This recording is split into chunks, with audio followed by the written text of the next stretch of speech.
ETF index mutual funds నేర్చుకుని stock మార్కెట్లో రాణించాలనుకుంటున్నారా? వెంటనే ఈ నెంబర్కి కాల్ చేయండి. నమస్తే రమ్మగారు. నమస్తే జయ.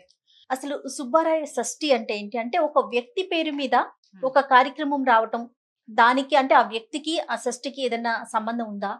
ఆ రోజు ఏమైనా మనం ప్రత్యేకించి పాటించాల్సిన విధి విధానాలు ఏమైనా ఉన్నాయా రమ్మగారు? బోల్డు వినాయక చవితి ఉంది. ఎందుకు వినాయకుడి పేరుంది? వినాయకుడి పేరు మీద ఉంది. నాగుల చవితి నాగుల పేరు మీద ఉంది కదా. నాగ పంచమి, పంచమిలో ప్రతి నెలలోనూ 2 పంచమిలు వస్తాయి. నాగ పంచమి అంటే ఆ రోజు నాగులకి సంబంధించిన కార్యక్రమం చేయాలని కదా. అవును. సుబ్బారాయ షష్ఠి అంటే సుబ్రహ్మణ్యేశ్వర షష్ఠి. సుబ్బారాయుడు అంటే కార్తికేయుడు, సుబ్రహ్మణ్యేశ్వరుడు స్కంద షష్ఠి అంటారు. స్కంద షష్ఠి అంటారు. ఈయన కర్ణాటక వైపు చెంపా షష్ఠి అని కూడా అంటారు. దీన్ని ఏమిటో బోల్డని లెక్కలు ఉన్నాయి చెంపా రావడానికి కూడా. మనం సాధారణంగా సుబ్బారాయ షష్ఠి, సుబ్రహ్మణ్య షష్ఠి అని చేసుకుంటాం. ఈ సుబ్రహ్మణ్య షష్ఠి అంటే సుబ్రహ్మణ్యేశ్వరుడు అని మనం చెప్పుకునే కార్తికేయుడు, పార్వతీ పరమేశ్వరుల చిన్న కుమారుడైన కుమారస్వామి, ఆయన గురించిన పూజ. అయితే ఈ సుబ్రహ్మణ్యేశ్వరుడికి ఎట్లా చెప్తారంటే రకరకాల విధానాల్లో చేస్తారు జయ. మనం ఎలా కావాలంటే అట్లా చేసుకోవచ్చు. షష్ఠి పూజలు చేసే విధానం ఒకటి. షష్ఠి పూజలు అంటే ప్రతి నెల వచ్చే షష్ఠి నాడు సుబ్రహ్మణ్యేశ్వర అర్చన. ఈ సుబ్రహ్మణ్యేశ్వరుని ఎందుకు అర్చిస్తారంటే 2 ప్రధానమైన విషయాలు ఏంటంటే కుజదోషం పోతుందని చెప్తారు. తర్వాత సంతానం కోసం షష్ఠి పూజలు చేసుకుంటారు. చాలా ప్రధానమైంది. జాతకాల్లో నాగదోషం ఉంది అని కనుక చూసుకున్న వాళ్ళు, లేదా కుజదోషం ఉందని చూసిన వాళ్ళు, ప్రధానంగా కుజదోషం కాదు నాగదోషమే ప్రధానమైంది. నాగదోషం ఉంది అని అనగానే సుబ్రహ్మణ్య అష్టకం లాంటివి నేర్పిస్తారు పిల్లలకి. మనకి తెలుగునాటే కాదు, తమిళనాడు వైపు కూడా సుబ్రహ్మణ్యేశ్వరిని పూజించేది విపరీతమైన విధానం ఉంది. అక్కడైతే అన్ని బోల్డన్ ఉన్నాయి కదా. తిరుత్తణి, తిరుచెందూరు, అవన్నీ ఎన్ని దేవాలయాలు ఉన్నాయి కదా. తర్వాత ఏమో పళని, కర్ణాటకలో కుక్కి, బోల్డని దేవాలయాలు ఉన్నాయి. వాళ్ళు బాగా సుబ్రహ్మణ్యేశ్వరిని ఎక్కువ పాటిస్తారు. కావళ్ళు తోటి పట్టుకెళ్తారు. అవును. పెరుగు నెయ్యి సమర్పిస్తారు స్వామికి. కావడి సమర్పించటము, అవన్నీ చాలా విశేషమైన సేవలు ఉన్నాయి. మన దగ్గర సాధారణంగా అందరూ ఏం చేస్తారంటే పుట్టలో పాలు పోసుకుంటారు. ఎక్కువగా చేసేది అది. అవునండి. ఇళ్లలో సుబ్రహ్మణ్యేశ్వర ప్రతిమని కానీ, లేదా సర్ప ప్రతిమని కానీ పెట్టుకుని సర్పానికి పాలు పోసి పూజ చేసుకుంటాం. కావళ్ళు ఇవ్వటము అవన్నీ మన దగ్గర లేని విధానం తమిళనాడులో ఉంది. మనం ఏం చేస్తాం, సాధారణంగా షష్ఠి పూజలు చైత్ర శుద్ధ షష్ఠి నుంచి మొదలుపెట్టి చేసుకుంటారు. సంవత్సరంలో షష్ఠి పూజలు చేయించండి పిల్లలతో అని చెప్పారనుకో, చైత్ర శుద్ధ షష్ఠి నుంచి 2 షష్ఠులు వస్తాయి నెలలో. అలా మొత్తం సంవత్సరం అంతా చేయిస్తే నాగదోషం తొలగుతుందని, సంతానం కలుగుతుందని. ఇంకొంతమంది ఇంకో రకంగా చెప్తారు. షష్ఠి ఆదివారము కలిసి వచ్చే రోజు మొదలు పెట్టుకోవాలి. తర్వాత ఒక 6 వారాలు చేసి 6వ నాడు అంటే ఆదివారాలే చేసుకోవాలి ఈ పూజ. షష్ఠి పూజని మొదలు పెట్టాల్సింది ఏంటంటే షష్ఠి ఎప్పుడు వస్తుందో ఆదివారం ఎప్పుడు వస్తుందో ఆ 2 కలిసి వచ్చేది చూసుకుని అక్కడి నుంచి మొదలుపెట్టి ప్రతి ఆదివారము పూజ చేసుకుని 6 ఆదివారాల తర్వాత ఆ సర్పానికి పూజ చేస్తారు. ఆ సర్ప ప్రతిమని ఆ సమీప దేవాలయాలు, ఎక్కడైనా సుబ్రహ్మణ్యేశ్వర దేవాలయాలు, మన వైపు అయితే మోపిదేవి ఉంది కదా, కృష్ణా జిల్లా మోపిదేవి దేవస్థానంలో ఈ పాము పడగని, అక్కడ సర్పపు పడగని అక్కడ సమర్పించేసి దాంతో ఉద్యాపన చేసేస్తారు. ఇట్లా 6 వారాలు చేసే విధానం కూడా ఉంది. ఈ వచ్చే సుబ్బారాయ షష్ఠికి సాధారణంగా అందరూ చేసేది ఏంటంటే మన వైపు సలిమిడి, వడపప్పు, తర్వాత చిమ్మిరి చేసి స్వామికి నివేదన చేస్తారు. తెల్లని పువ్వులతోటి అర్చన. షష్ఠి పూజలు చేసే వాళ్ళు కూడా మనకి గరుడవర్ధనం, నందివర్ధనం పువ్వులు దొరుకుతాయి కదా, మల్లెలు జాజులు దొరికే రోజుల్లో అవి, లేకపోతే తెల్లటి పూలు, ఇవి కాగడా మల్లె పూలు, వాటితోటి 108 నామాలు అర్చన చేసుకోవటము, స్థిమితంగా కూర్చుని పూజ చేసుకోవటము. దీనివల్ల షష్ఠి పూజా విధానం వల్ల బుద్ధికి స్థిమితం వస్తుంది.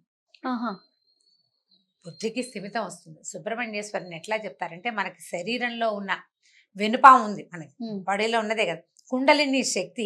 ఆ శక్తి ఏదైతే పైకి వెళ్ళి సహస్రారాన్ని చేరుతుందో ఆ కుండలినే సుబ్రహ్మణ్యేశ్వరుడు అని చెప్తారు. అమ్మా నాన్నని చేరతాడు ఆయన. సర్పము తన అమ్మా నాన్నని చేరతామన్నమాట. మూలాధారంలో కుండలిని సర్పం పడుకుని ఉంటుంది, 3 చుట్టల్లో చుట్టుకుని ఉంటుంది. తన తలని, తోకని తలతో పట్టుకుని ఉంటుంది అనమాట, నోటితో పట్టుకుని 3 చుట్టలుగా ఉన్న సర్పం ప్రతి జీవికి ఉంటుంది, మనుషులకి. ఈ కుండలిని సర్పం మన తాలూకు ఉపాసనా బలంతో షట్చక్రాలని భేదించుకుంటూ వెళ్ళి పైనున్న సహస్రార చక్రంలో ఉన్న శివపార్వతుల్ని లేదా సదాశివునితో కలిసిన శక్తిని కలుస్తుంది. సహస్రార కమలానికి చేరుతాడు. సుబ్రహ్మణ్యేశ్వరుడు అంటే మన శరీరంలోని వెన్నుపాము. ఇప్పుడు మనం ఆయన్ని అర్చించామనుకో, మన చక్రాలు లైన్ గా ఏర్పడతాయి, సాఫీగా ఉంటాయి. సాఫీగా వస్తాయి. చక్ర భేదనం జరిగినా జరగకపోయినా బుద్ధి కుశలతని పొందుతుంది, స్థిమితాన్ని పొందుతాం. సుబ్రహ్మణ్య ఆరాధన వల్ల వ్యక్తులకి అటు ఇటు వ్యగ్రంగా పారిపోయే గుణాలు తగ్గిపోతాయి, స్థిమితత్వం అలవాటు అలవాటవుతుంది. కూర్చుని సాధన చేసే లక్షణం అలవడుతుంది. ప్రధానంగా కావాల్సింది అది. ఇప్పుడు మనం భగవంతుని సమస్త రూపాల్లోనూ మన ప్రపంచమంతా దేవుడే ఉన్నాడు, మనం కూడా దేవుళ్ళమే. ప్రతి ప్రాణి దేవుడే. రూపం మారి భగవంతుని యొక్క ఒక్కొక్క అంశ ఒక్కొక్క జీవిలో ఉంది. నేనే భగవంతుణ్ణి అని తెలుసుకోవాలి కదా, నాతో పాటు నువ్వు భగవంతుడే అని మనకు తెలియాలి. నాతో ఇది కరెక్ట్ కదా. ఇప్పుడు నేనే దేవుణ్ణి అంటే నేను దేవుణ్ణి అనగానే పిచ్చ కింద అంటాం మనం. నేను దేవుణ్ణి అదొక అహంకార ధోరణి లాగా వచ్చేస్తుంది. నేను కింగ్ అనుకోవటం కాదు, నాలోను ఎదుటివాడిలోను ప్రపంచమంతా పిపీలికాతి బ్రహ్మాండ పర్యంతము భగవంతుడే ఉన్నాడని తెలియడం. నా నొప్పి లాంటిదే ఎదుటివాడి నొప్పి అని అర్థం చేసుకోవటం, అంతే. ఇదంతా కూడా ఒక ప్రక్రియ ప్రకారం జరుగుతోంది, ఇది నిరంతరం తిరుగుతుంది ఈ చక్రం అని తెలిసి ఉండటం. ఏదైనా కొంచెం సమస్య రాగానే హైరాణ పడి కంగారు పడిపోయి బీపీలు తెచ్చుకుని ఏమిటో అయిపోయి చుట్టుపక్కల వాళ్ళని బ్లేమ్ చేయకూడదు. నీకు చెయ్యకుండా ఉండటం ఎప్పుడు వస్తుంది? ఇది ఇలా జరుగుతుంది, ప్రపంచ విధానం ఇది. అవతలవాడు మన్ని కొడితే వాడు దేవుడే, నేను దేవుణ్ణే. వాడి వైపు నుంచి ఆలోచించడం మొదలు పెట్టామా మనం స్థిమితంగా అయిపోతాం. ఈ స్థిమితత్వాన్ని సాధించేది సుబ్రహ్మణ్య ఆరాధన. భగవంతుని వైపు మనని మళ్ళిస్తుంది. మనం ఇది అని తెలుసుకోవాలి. ఇప్పుడు మానవులుగా పుట్టాం, చదువు లేదనుకుందాం. ఒక మనిషికి చదువు సంధ్య ఏమీ లేవు, వాడికి ఏదో కొంచెం చిన్నవి తెలుస్తాయి. మనం అన్నం తినేటప్పుడు ఇంకొడుకో ముద్ద పెట్టాలని, పక్షులు వాకిట్లోనే తిరుగుతున్నాయి 2 గింజలు వేద్దామని, ఇలా చిన్న ఊహలు వస్తాయి. వీడు చేసే పొరపాట్లు తప్పులు చేస్తూనే ఉంటాడు.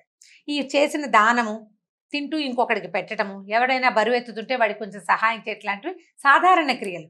దానికి బ్రహ్మజ్ఞానం అక్కర్లేదు కదా, మానవ జ్ఞానం, మనుషులకు ఉండాల్సిన సాధారణ జ్ఞానం ఉంటే చాలు. ఇవి చేయటం వల్ల ఏమవుతాడు, వీడు బెటర్మెంట్, నెక్స్ట్ లైఫ్, ఇంకా కొంచెం చదువుకోగలిగే జీవితాన్ని మరింత బాగా తెలియగలిగే జన్మ ఏర్పడుతుంది. అప్పుడు ఇంకా కొంచెం చదువుకుంటాడు, ఇంకా కొంచెం తెలుసుకుంటాడు, ఇది మంచిది ఇది చెడు తెలుసుకుంటాడు. ఆ తర్వాత ఇంకా పై జన్మని పొందుతాడు. అట్లా పైకి వెళ్ళే క్రమంలో సుబ్రహ్మణ్య ఆరాధన చేసే అవకాశం లభించడం కూడా ఒక బెటర్మెంట్ అన్నమాట, ఒక స్టెప్. అన్ని మెట్లు ఎక్కాలి కదా మనం. ఇది చూడండి వైకుంఠపాళి, ఈ మెట్లు ఎక్కుతుంటాం, మధ్యలో దిగిపోతుంది, మధ్యలో బోల్డని సర్పాలు వస్తాయి, గబుక్కుని నిచ్చెన ఎక్కుతాం మనం. నిచ్చెన పక్కనే సర్పం ఉంటుంది, సర్పాన్ని దాటి వెళ్ళగలిగామా వెళ్ళిపోయినట్టు. లేకపోతే ఏముంది, 99వ గడి చేసిన అరుకాషుడు ఉంటాడు అక్కడ, ఒక పెద్ద సర్పం, అక్కడి నుంచి మొదటి స్టెప్ దగ్గర కూర్చోబెడతాడు తీసుకొచ్చి. ఈ స్టెప్స్ ఎక్కేటప్పుడు మనం ఆరాధనలు, తర్వాత మీదన ప్రవచనాలు వినడాలు, పురాణ శ్రవణం చేయటాలు, భగవంతుణ్ణి తెలుసుకోవటం అంటే దేవుడు ఎక్కడున్నాడు అని వెతకటం కాదు. మన చుట్టూతా ప్రపంచంలో ఉన్నదంతా భగవంతుని యొక్క లీలా విభూతి అని తెలియటం మనకి. అందులోనూ ప్రతి ఒక్కరిలోనూ భగవంతుడు ఉన్నాడు అని గుర్తించటం అంతే. అది తెలిసిందా నీవు స్థిమితంగా ఉంటావు, నువ్వు ఇంకా సాధనలో ముందుకెళ్ళగలుగుతావు. పుట్టిన ప్రతివాడికి మరణం తప్పదు, కానీ మానవుడు అన్నవాడికి ముక్తి జరిగి తీరుతుంది ఎప్పటికో ఒకప్పటికి. కొందరు 10-25 జన్మల్లోనే పొందేస్తారు, కొందరు వేల కొద్ది జన్మలు ఎత్తుతారు. మనం ఈ జన్మలెత్తే క్రమంలో ఇలాంటి ఒక అవకాశం వచ్చింది, పూజించుకుందాం, ప్రయత్నం చేద్దాం. ఈ ప్రయత్నం చేసిన వాళ్ళు చక్కగా సక్సెస్ అవుతారు. సుబ్బారాయ షష్ఠికి మన వైపు చేసేదైతే దగ్గరలో పాము పుట్టలు అవి ఉండి, ఎక్కడైనా అవకాశం ఉండి దేవాలయాలకు వెళ్ళే అవకాశం ఉంటే పాలు పోసుకోవటము, పగలు ఉపవాసం ఉండటము, రాత్రి కూడా రోజంతా ఉపవాసమే. పగలు ఏదో కొంచెం తింటారు, సాయంత్రం చీకటి పడ్డాక సర్పం నిద్రిస్తుంది, అందుకని పనికిరాదంటారు. సాయంకాలం పూట భోజనం చేయరు, ఏం తినరు, ఇంకా రాత్రి అదే కొన్ని ఇళ్లలో ఉంటుంది అట్లా. తరిగిన కూరలు తినకూడదు, తరిగిన కూర తినకూడదు అంటారు. పుట్టకు వెళ్తే ఆ పుట్ట మన బంగారం తెచ్చి చెవులకు పెట్టుకోవటం, చెవులకు పెడితే పిల్లలకి అనారోగ్యాలు రాకుండా ఉంటాయి. దాదాపుగా నాగుల చవితికి చేసిందే షష్ఠికి చేస్తాం ఇంచుమించుగా. ఇళ్లలో విధానం తేడా ఉంటుంది, స్కంద పూజ విధానం పుస్తకాలు ఉంటాయి, సుబ్రహ్మణ్యేశ్వర పూజా విధానం. అందులో కదలీ వంధ్య కాకవంధ్యాది దోషాలు పోతాయని చెప్తారు. ఆ శ్లోకాలు అట్లా ఉన్నాయన్నమాట. కదలీ వంధ్య అంటే ఇక మన దాన్ని ఏమంటారు, అరటి చెట్టుకుండే వంధ్యత్వం, అది ఒకటే గెలేస్తుంది, అవును. తర్వాత చెట్టు కొట్టేస్తాం, దానికి ఇంకా అవకాశం లేదు. కాకి కూడా ఒకసారే గుడ్లు పెడుతుందిట, కొన్ని కాకులకు ఆ శాపం ఉంది. ఆ వంధ్యత్వాన్ని అలా అంటే వంధ్యత్వం అంటే గొడ్రాలితనం, సంతానం లేకపోవటం, దాని నుంచి మాకు విముక్తినివ్వు, మాకు సంతానం ఇవ్వు అని అడిగే పూజ అన్నమాట. ఈ పూజా విధానం పుస్తకం తెచ్చుకుని చక్కగా సాంగంగా కూర్చుని చేసుకోవచ్చు. ప్రధాన నియమం ఏమిటంటే, నేను ఎప్పుడూ చెప్పేది, దుర్భాషలు ఆడద్దు, పోట్లాడకండి. అసలు ఎంత ప్రశాంతంగా ఉంటే బుద్ధి అంత రుజువర్తన్ని కలిగి ఉంటుంది. అయితే ఇలాంటి రోజున స్కంధోత్పత్తి, అసలు కుమారస్వామి ఎలా జన్మించాడు అనే పాయింట్ ఒకటి చెప్పుకుంటే బాగుంటుంది. దాని మీద కూడా ఒక చిన్న విషయం చెప్తాం. శ్రీమద్ రామాయణంలో బాలకాండలో స్కంధోత్పత్తి చెప్పబడింది. విశ్వామిత్రుడు మహర్షి వచ్చి ముందు రామలక్ష్మణులు ఇద్దరిని మా యజ్ఞానికి రక్షణగా తీసుకెళ్తానని అడిగాడు. అడిగినప్పుడు దశరథుడు కొంచెం ముందు వెనక ఆడిన వశిష్ఠ మహర్షి, విశ్వామిత్రుడు చాలా గొప్పవాడు, ఇతనితోటి వెళ్తే పిల్లలు రేపొద్దున చక్రవర్తి అవుతాడు రాముడు, రాజులు కావలసిన పిల్లలకి ఆయన తాలూకు సహవాసం చాలా మంచిది, పంపించమని పంపించారు. ఈ వెళ్లే దారిలో విశ్వామిత్రుడు రకరకాల కథలు చెప్పారు. ఆ చెప్పిన కథలో స్కంధోత్పత్తి కూడా ఉంది. గంగావతరణ కథ ఒకటి, అహల్య శాప విమోచనం జరిగింది, తాటకని సంహారం జరిగింది. ఈ రెండిటికి మధ్యలో గంగావతరణ ఘట్టము ఉంది, ఈ స్కంధోత్పత్తి ఉంది. స్కందుడు ఎలా జన్మించాడు అనేది కొన్ని శ్లోకాల్లో చెప్పబడింది. బాలకాండ చదవటం అలవాటు ఉన్నవాళ్ళు, రామాయణం చదివే అవకాశం ఉన్నవాళ్ళు, పుస్తకాలు ఉన్నవాళ్ళు స్కంధోత్పత్తి ఉన్న శ్లోకాలు చదువుకున్నా కూడా ఈ రోజున చాలా మంచిది. బ్రీఫ్గా చెప్దాం మనం. తారకాసురు సంహారం. తారకాసురుడు అని ఒక రాక్షసుడు, వాడు శివ తేజస్సు వల్ల పుట్టిన కుమారుడితోటే, శివుని కుమారుని వల్లే మరణం ఉంది వాడికి. ఆనాటికి సతీ వియోగంతో శివుడు హిమాలయాల్లో తపస్సు చేసుకుంటున్నారు. ఆయనకి సంతానం ఎలా వస్తుంది? శివుడి సంతానము అంటే ప్రత్యక్ష సంతానం అని అర్థం. శివుడి వరప్రభావంతో పుట్టినవాడు కాదు, అంశలతో పుట్టినవాడు కాదు, ప్రత్యక్ష సంతానం. అయితే ఇప్పుడు ఏమైంది, శివుడికి పెళ్లి కావాలి, భార్య లేదే కుమారుడు ఎక్కడి నుంచి వస్తాడు? అందరూ ఏం చేశారు, హిమవత్ పర్వతాల పుత్రికగా జన్మించిన పార్వతీదేవి సతీదేవి ఇక్కడ జన్మించింది, వీళ్ళిద్దరిని కలపాలని మన్మధుడిని ప్రేరేపించి శివపార్వతులకి వివాహం జరిగేలాగా చేశారు. వివాహం జరిగింది, భార్యాభర్త కలిసి ఏకాంతంగా ఉండడం మొదలుపెట్టారు. అయితే వీళ్ళకి ఏమై అనుకున్నారంటే, శివుడు మహా అద్భుతమైన తేజస్సు కలిగిన వాడు, ఈ పార్వతి ఈవిడ తక్కువది కాదు. ఈ శివశక్తుల కలయిక వల్ల జన్మించబోయే తేజస్సుని ప్రపంచం భరించలేదనిపించేసింది. అందుకని దేవతలు వెళ్ళి శివుణ్ణి, అప్పటికి కొన్ని వందల సంవత్సరాలుగా వాళ్ళు కలిసే ఉన్నారు కానీ సంతానోత్పత్తి జరగలేదు. భార్యాభర్త కలిసి ఒక చోట ఉన్నారు కానీ అప్పటికి సంతానం కలగల. వీళ్ళు వెళ్ళి అడిగారు, మీరు తపస్సు చేసుకోండి, మీ ఇద్దరు కలిసి సంతానానికి అంటే కనుక ఆ సంతానాన్ని మేము భరించలేము, అంత తేజస్సుని శివశక్తుల కలయికని తట్టుకోలేము మేమని చెప్పారు. చెప్పేసరికి పార్వతీదేవికి చాలా కోపం వచ్చేసింది. అయితే ఈయనేమన్నాడంటే, ఇప్పటిదాకా లేదు, ఇప్పుడు కదలిన నా తేజస్సుని నేనేం చేయాలి, ఎవరు భరిస్తారు? ఇప్పుడు పార్వతీతోటి సంతానం వద్దంటున్నారు, మరి కదిలిన తేజస్సుని ఎవరు భరిస్తారు అంటే, భూమి భరిస్తుంది, భూమి వదిలిపెట్టండి అని చెప్పారు. భూమి సిద్ధపడింది దానికి. పార్వతీదేవికి విపరీతంగా కోపం వచ్చింది. నేను సంతానార్థిని నా భర్తతో కలిసి ఉంటే నన్ను సంతానం కన్నివరా? మాతృత్వానికి స్వయంగా గర్భం దాల్చే అవకాశం నన్ను చెడగొట్టారు కాబట్టి మీ భార్యల నుంచి మీకు ఎవరికి పిల్లలు పుట్టారని దేవతల్ని శపించింది ఆవిడ. మరి ఆవిడ మాతృత్వం కోసం అరులు దాచి ఉన్నది, ఆవిడ ఆసక్తిగా ఉంది, వీళ్ళు వద్దన్నారు. ఆల్రెడీ శివ తేజస్సు భగ్నమై ఈవిడ శరీరంలో ప్రవేశించడానికి సిద్ధంగా ఉంది. వాళ్ళు వద్దనేసరికల్లా ఇప్పుడు ఒప్పుకున్నది ఎవరు? భూమి ఒప్పుకునేసరికల్లా భూమి మీద కూడా కోపం వచ్చింది ఆవిడకి. భూదేవి మీద కోపం వచ్చింది. కోపం వచ్చి, నువ్వు నేను ధరించవలసిన తేజస్సుని ధరిస్తానని ఒప్పుకుంటావా? నీకు అందరూ మొగుళ్ళే అవుతారు, బహుభర్తృత్వం వస్తుంది నీకు, లేకపోతే నా భర్త తేజస్సుని నేను భరించాల్సి నువ్వు భరిస్తానంటే నాకు ఎందుకు నచ్చుతుంది? ఏ స్త్రీకి నచ్చదు అది. నీకు బహుభర్తృత్వం వస్తుంది, తర్వాత నాకు దేవతలకు పిల్లలు లేరు, నాకు లభించని పుత్ర సౌఖ్యాన్ని తీసుకోవాలనుకున్నావు కాబట్టి నీకు కొడుకులతోటి సుఖమే ఉండదు, నీ పుత్రులు నిన్ను సంతోషపెట్టే వాళ్ళు ఉండరు అని భూదేవిని శపించింది. దేవతలు బిక్కమొహాలు వేశారు, దీన్ని తిప్పలేరు ఎవరు. శివుడు నిర్వేదంగా కామ్గా నిశ్శబ్దంగా ఉండిపోయాడు. ఆయన కాదులే ఎలా కాదని పార్వతికి నచ్చ చెప్తే ఆవిడ కోపం ఈయన మీదకి తిరుగుతుంది. ఆవిడ మహోగ్రంగా ఉంది. తనకి రావాల్సిన సంతానాన్ని చెడగొడితే మరి ఆ స్త్రీ సహజమైన వ్యవహారం కదా. ఆయన కామ్గా ఉండిపోయాడు. దేవతలు బిక్కమొహాలు వేసుకుని వెళ్ళిపోయారు. ఇక మా భార్యలకి పిల్లలు పుట్టరు అనుకుని ఈ భూదేవి ఒక్కతే భరించద్దు. అప్పుడు ఏం చేశారంటే భూదేవి మీదకి వదిలేసరికల్లా వేడెక్కిపోయింది. అప్పుడు బ్రహ్మదేవుడు ఏం చెప్పాడంటే అగ్నిని నువ్వు వాయు సహాయంతో ఈ తేజస్సుని ధరించి ఉంచు నువ్వు అని చెప్పి అగ్నిని పంపించారు. ఇప్పుడు భూదేవి శాపం ఎట్లా ఫలించిందో చెప్పాలి మరి. అదే కదా నీ ప్రశ్న. భూదేవికి అందరూ భర్తలంటే ఎంతమంది రాజులు ఉన్నారు? భూమి మీద రాజ్యం చేసే ప్రతి వాడు భూభర్త, భూమికి పతి ఆయన. భూపతి అనం మనము అంతే. అవునండి. ఆ ఏ ముక్కని రాజ్యంగా రాజు పరిపాలిస్తాడో ఆ ప్రతి రాజు భూమికి భర్తే. ఎంతమంది భర్తలు అవుతారు? పైగా నా విష్ణు పృథ్వీపతి అని చెప్తారు. పృథ్వీపతి అయిన వాడు అంటే భూమి మీద పాలించేవాడు విష్ణువుతో సమానం. ఆవిడకి భర్త విష్ణువు అంతే. దాంతో బహుభర్తృత్వం ఫిక్స్ అయిపోయింది. ఇక భూమి మీద పుట్టిన ప్రతివాడు భూమిని గొయ్యదవ్వకుండా ఉండడు. వాడి మలమూత్రాలు భూమి భరించాలి. పుట్టిన ప్రతి జీవిది. ఏం సుఖం ఉంది తల్లికి? తవ్వకుండా కుదరదు. నువ్వు మొక్క పెట్టాలంటే తవ్వాలి, భూమిలోంచి ఏదైనా తీయాలంటే తవ్వాలి. ప్రతి దానికి కదా, ప్రతిదానికి భూమిని తవ్వాల్సిందే. కొడుకుల వల్ల ఆవిడకి ఏం సుఖం ఉంది? ప్రతివాడు పొడిచేవాడే. దున్నందే పంట పడదు, తవ్వందే నీళ్లు పడవు. ఆ శాపం పార్వతీదేవి వల్ల భూమికి వచ్చింది. అక్కడి నుంచి అగ్ని వాయువు కలిసి ఒకరితో ఒకరు సహాయపడి ఈ భూమి మీద ఏర్పడిన ముందు శక్తిని ఆ వీర్యాన్ని పోగు చేసుకుని అగ్ని ధరించి ఉన్నాడు. ఇంతలో ఏమైంది? తారకాసురుడు విజృంభించేశాడు. శివుడేమో తపస్సు చేసుకోవడానికి భార్యతో కలిసి వెళ్ళిపోయాడు. మరి తపస్సు చేసుకోండి సంతానం కన్నదంటే వాళ్ళిద్దరూ సెపరేట్గా ఉండమని కదా అర్థం.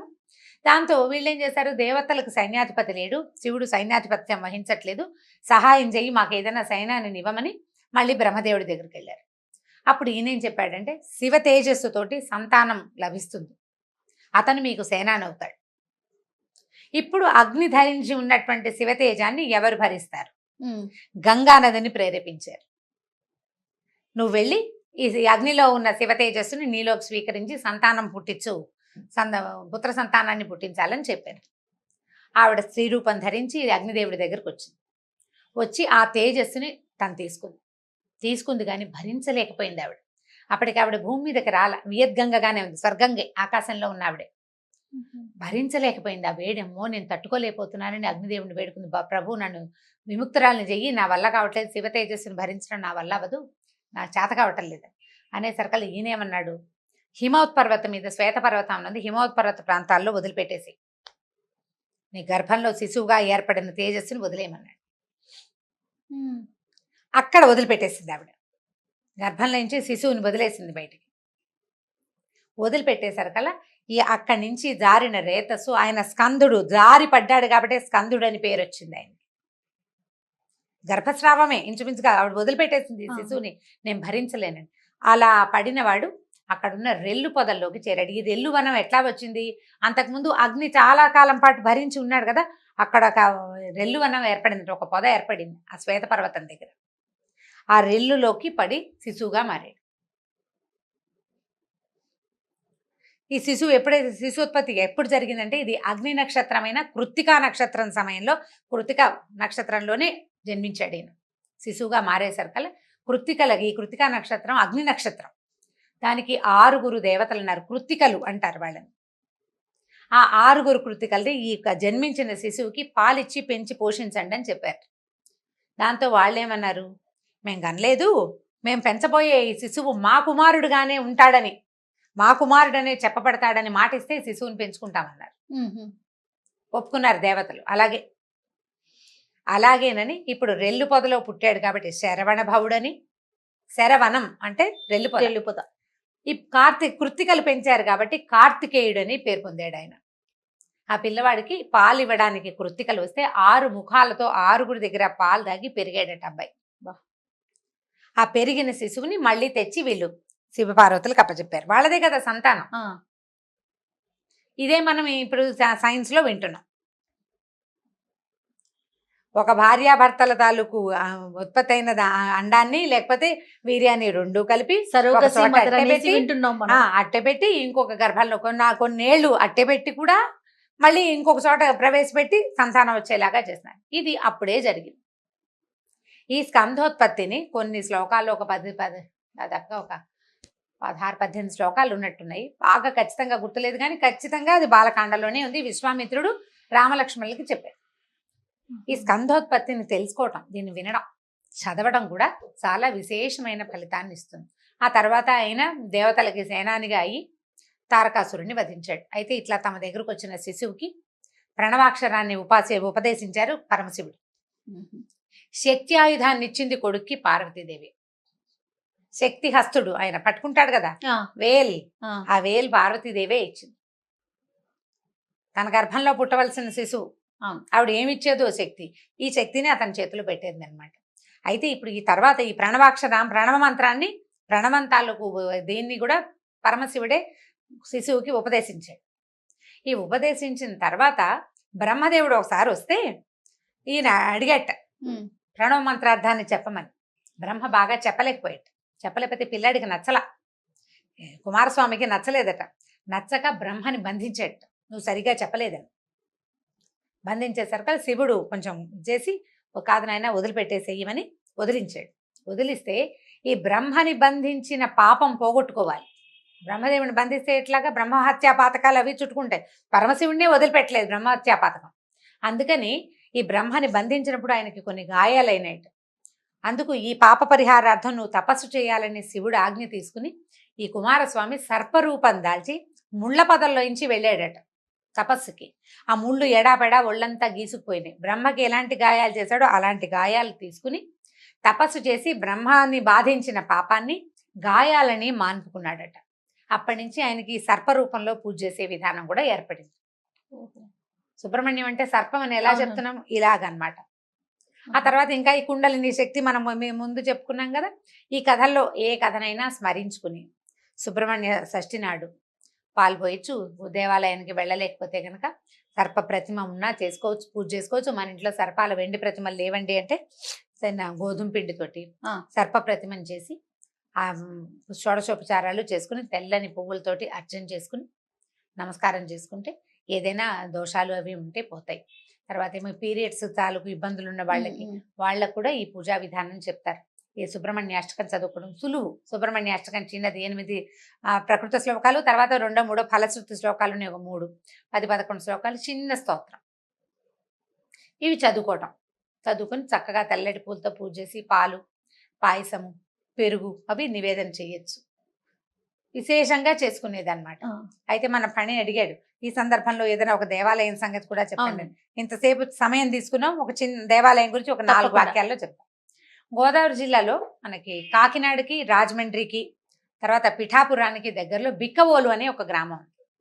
ఈ బిక్కవోలులో చాలా పెద్ద లక్ష్మీ గణపతి ప్రతిమ ఉంది. చాలా గొప్ప పేరు. బిక్కవోలు గణపతి చాలా ప్రత్యేకంగా చెప్పుకుంటారు. అయినవోలు, బిక్కవోలు 2 చోట్ల గణపతివే ఉన్నాయి.